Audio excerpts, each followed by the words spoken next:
हाँ। हे देवी, कार्तिक महात्म्य के 30वें अध्याय का पठन मैं शुरू कर रहा हूँ।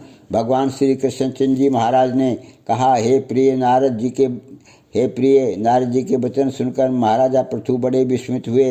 अंत में उन्होंने नारद जी का पूजन करके उनको विदा किया। इसी कारण माघ, कार्तिक और एकादशी ये तीन व्रत मुझे अत्यधिक प्रिय हैं। वनस्पतियों में तुलसी, महीनों में कार्तिक, तिथियों में एकादशी और क्षेत्रों में श्री द्वारका जी मुझे बहुत प्रिय हैं। जो प्राणी जितेंद्रिय होकर इनका सेवन करता है वह यज्ञ करने वाले प्राणियों से भी मुझे अधिक प्रिय होता है। जो प्राणी विधि विधान से इनकी सेवा करते हैं उनके अनुग्रह से सभी पाप दूर हो जाते हैं। भगवान श्री कृष्णचंद्र जी महाराज के वचन सुनकर सत्य भामा ने कहा, हे नाथ, आपने ये बात बड़ी आश्चर्यजनक कही है कि दूसरे के लिए पुण्य के फल से कलह की मुक्ति हो गई। ये प्रभावशाली कार्तिक मास आपको अत्यधिक प्रिय है कि जिसे पतिद्रोह का पाप केवल स्नान के पुण्य से ही नष्ट हो गया, दूसरे प्राणी द्वारा किया हुआ पुण्य उनके देने से कैसे मिल जाता है, ये आप मुझे बतलाइए। इसमें श्री कृष्णचंद्र जी महाराज ने कहा, बिना दिया हुआ पुण्य और पाप जिस कर्म द्वारा मिलता है सो सुनो। सतयुग में देश, ग्राम तथा कुलों का दिया पुण्य का पाप मिलता था, किंतु कलयुग में केवल कर्ता को ही पाप और पुण्य का फल भोगना पड़ता है। संसर्ग न करने पर भी ये व्यवस्था कही गई है। और संसर्ग जैसे पाप व पुण्य दूसरे को कैसे मिलते हैं, जिसकी व्यवस्था भी सुनो। पढ़ाना, यज्ञ कराना और एक साथ भोजन करने से पाप पुण्य का आधा फल मिलता है।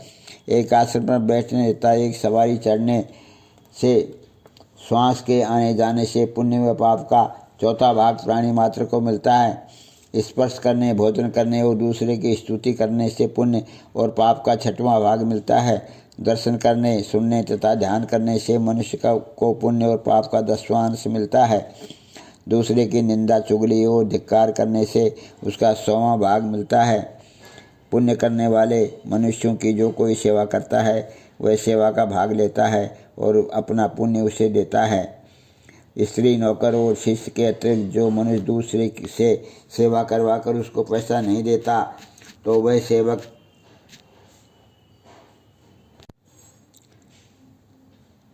सेवक उसके पुण्य का भागी होता है।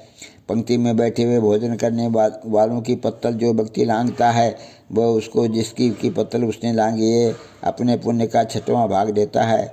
स्नान तथा ध्यान आदि करते हुए मनुष्य से जो व्यक्ति बातचीत करता है या उसे स्पर्श करता है वह अपने पुण्य का 6वां भाग उसे दे डालता है। जो मनुष्य धर्म के कार्य के लिए दूसरों के लिए धन मांगता है वह पुण्य का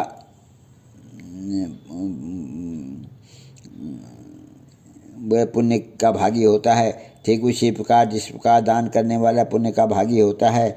जो मनुष्य धर्म का उपदेश करता है पश्चात से श्रोता से याचना करता है वह अपने पुण्य का 6वां भाग उसे देता है। जो मनुष्य दूसरों का धन चुराकर उससे धर्म करता है वह चोरी के पाप का फल भोगता है और शीघ्र ही निर्धन हो जाता है। और जितना धन चुराता है वह पुण्य का भागी होता है।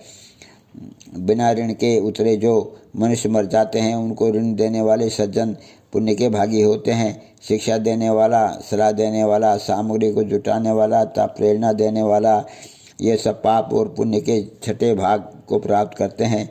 राजा प्रजा के पाप पुण्य के 6ठ भाग का भागी होता है। गुरु शिष्यों का, पति पत्नी का, पिता पुत्र का, स्त्री पति के लिए हुए पुण्य का 6ठा भाग पाती है। पति को प्रसन्न रखने वाली आज्ञाकारिणी स्त्री पति के किए हुए पुण्य का आधा हिस्सा लेती है। जो पुण्य आत्माएं पराये लोगों को दान करता है वह उनके पुण्य का 6ठा भाग प्राप्त करता है। जीविका देने वाला मनुष्य जीविका ग्रहण करने वाले मनुष्य के पुण्य के 6ठवें भाग को प्राप्त करता है। इस प्रकार दूसरों के किए हुए पुण्य अथवा पाप बिना देने के भी दूसरे को मिल सकते हैं, किंतु ये नियम जो कि मैंने बतलाए हैं कलयुग में लागू नहीं होते। कलयुग में तो एकमात्र कर्ता को ही अपने पाप व पुण्य भोगने पड़ते हैं। इस संबंध में एक बड़ा पुराना इतिहास है, इतिहास जो कि पवित्र भी है और बुद्धि का देने वाला भी है। कहता हूँ, ध्यानपूर्वक सुनो। हे देवी, कार्तिक माध्यम के 30वें अध्याय का पठन मैंने तुम्हारे सामने किया है, इसको ग्रहण करना।